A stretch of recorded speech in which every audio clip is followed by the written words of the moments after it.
الرحمن الرحیم دیار ڈیجیٹل نیٹ ورک سے میں ہوں عاطف خالد ستی۔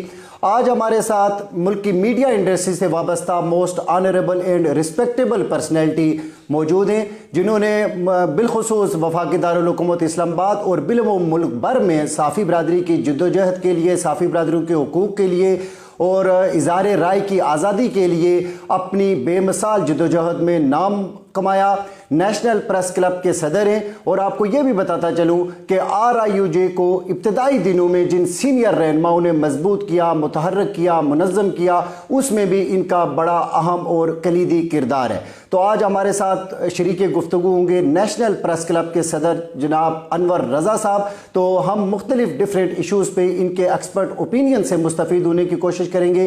تو آئیے بات کرتے ہیں صدر نیشنل پریس کلب جناب انور رضا صاحب سے۔ السلام علیکم سر۔ وعلیکم السلام سر، بہت شکریہ آپ نے ہمارے پروگرام کے لیے وقت دیا۔ سب سے پہلے تو یہ رہنمائی فرمائیے گا کہ آج تازہ ترین ملکی صورتحال میں نئے آرمی چیف نے اپنا عہدہ سنبھال لیا ہے، تو جو یہ نئی کمان کی تبدیلی ہے، اس کو آپ کیسے دیکھتے ہیں؟ کیا یہ ملک کی سیاسی اور معاشی صورتحال کی بہتری میں معاون اور سہولتگار ثابت ہو سکتی ہے؟ بہت شکریہ ستی صاحب آپ کا۔ دیکھیے، جو ماضی کی آؤٹ گوئنگ ہمارے آرمی چیف تھے جنرل باجوہ، ان کے ساتھ جو پولیٹیکل پارٹیز تھیں مختلف ان کے ادوار میں ان کے ساتھ تنازعات رہے، اور ریسنٹلی پاکستان تحریک انصاف نے آپ نے دیکھا کہ بہت زیادہ ان پر تنقید بھی کی۔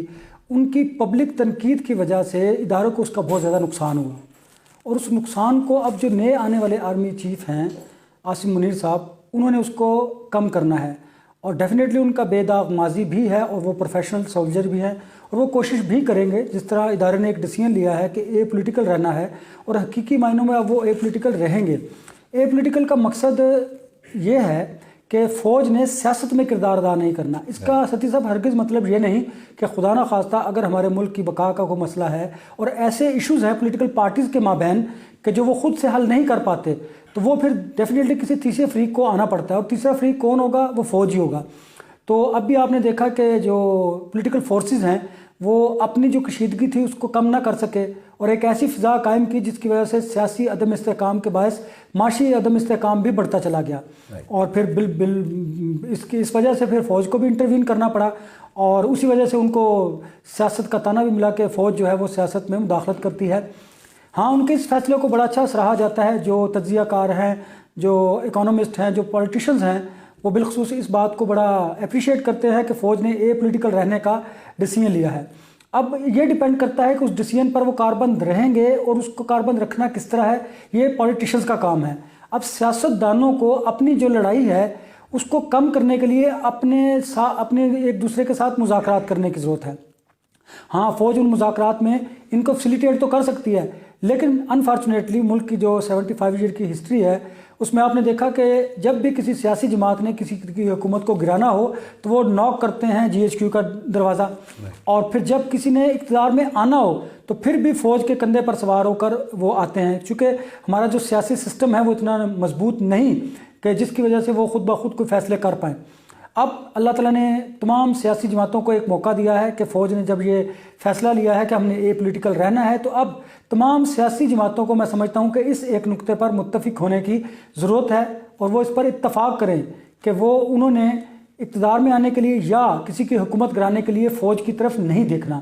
اپنے جو مسائل ہیں ان کو خود حل کرنا ہے، بھلے کتنے مشکل مسائل ہوں، لیکن خود بیٹھنا ہے، خود حل کرنا ہے، اور پارلیمنٹ ایک ایسا فورم ہے جس میں آپ اپنے مسائل حل کر سکتے ہیں۔ اگر اب بھی اس وقت بھی ان پولیٹیکل پارٹیز نے نہ سمجھا، نہ سیکھا ماضی سے، تو پھر میں سمجھتا ہوں کہ جمہوریت میں جو فوج کی مداخلت ہے وہ مسلسل رہے گی، اور اس کے قصوروار جو ہیں وہ سیاستدان ہی ہوں گے۔ Right sir. اچھا سر، آپ کا تعلق میڈیا انڈسٹری کے ساتھ ہے، اور آپ میڈیا انڈسٹری اور صحافی برادری کے حقوق کی جدوجہد میں اپنا ایک باوقار نام رکھتے ہیں۔ آپ یہ فرمائیے کہ موجودہ صورتحال میں میڈیا انڈسٹری کو ایک سے زیادہ چیلنجز درپیش ہیں، تو ان چیلنجز سے نکلنے کے لیے حکومت اور ادارے کیا تعاون کر سکتے ہیں؟ دیکھیے، سب سے پہلے تو جو میڈیا مالکان ہیں وہ مافیا بن چکے ہیں۔ وہ اپنے ادر دین جو ان کے بزنس ہیں ان کو پروٹیکٹ کرنے کے لیے وہ میڈیا ہاؤس قائم کر دیتے ہیں، اور پھر ہوتا کیا ہے کہ ایک سال کے اندر یہ ایکسپوز ہو جاتے ہیں، اور جن لوگوں کو آپ نے ہائر کیا ہوتا ہے ایک ہیوی پیکیجز پر، ان کو آہستہ آہستہ کٹ ٹو سائز کر دیتے ہیں۔ اچھا، پھر تنخواہوں کی عدم ادائیگی ایک بہت بڑا مسئلہ ہے۔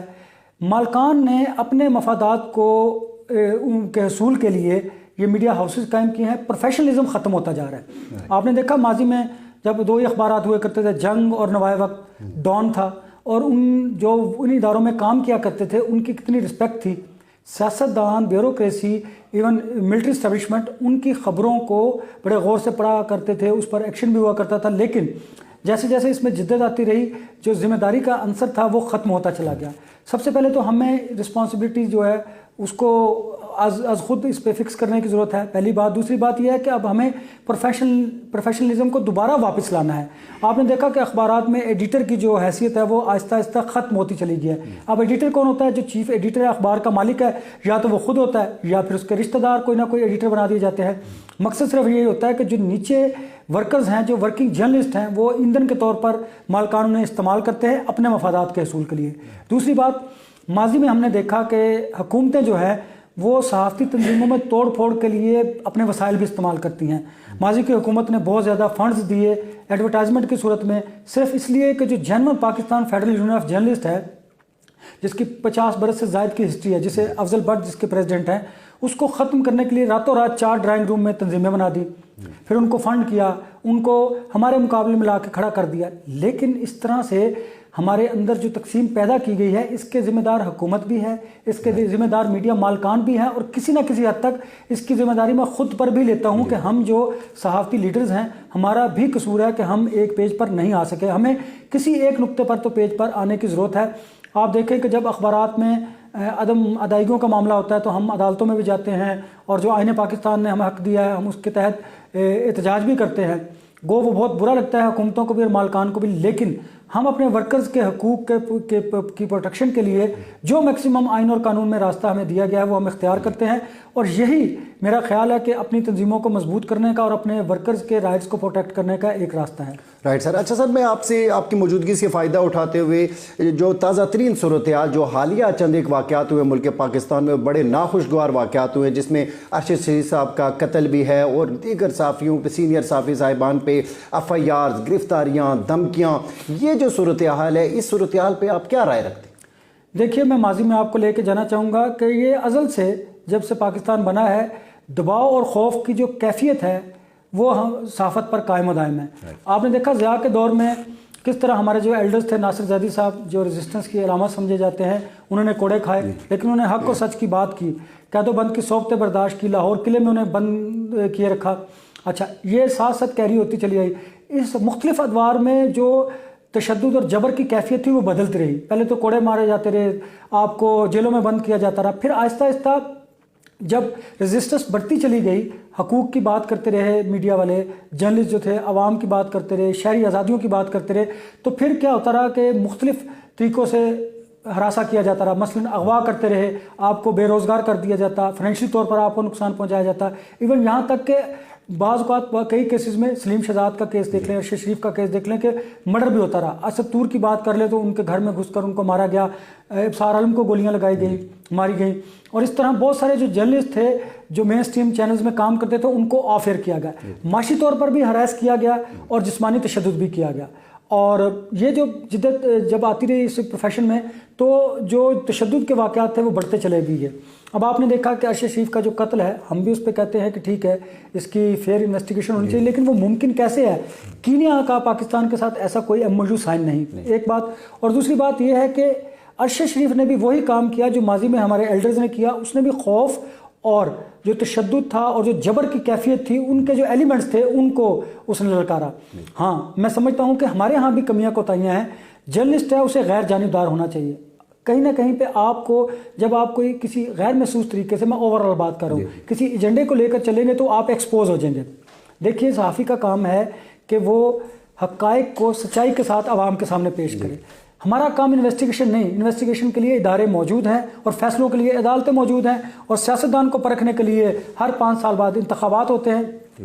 تو میں سمجھتا ہوں کہ ہمیں بھی اپنی صفوں میں اتحاد بھی پیدا کرنے کی ضرورت ہے، اور ہمیں رسپانسبلٹی کی بھی ضرورت ہے، اور اس کے ساتھ ساتھ ہمیں کیپیسٹی بلڈنگ کی بھی ضرورت ہے، اور جو ہمارا عزت اور وقار کھویا ہوا جو مقام ہے وہ ہمیں حاصل کرنے کی ضرورت ہے۔ اور وہ اس لیے ہو سکتا ہے کہ جب آپ بالکل ٹیورلی سچ کے ساتھ کھڑے ہوں گے اور آپ کی خبر بتائے گی کہ آپ نے ایک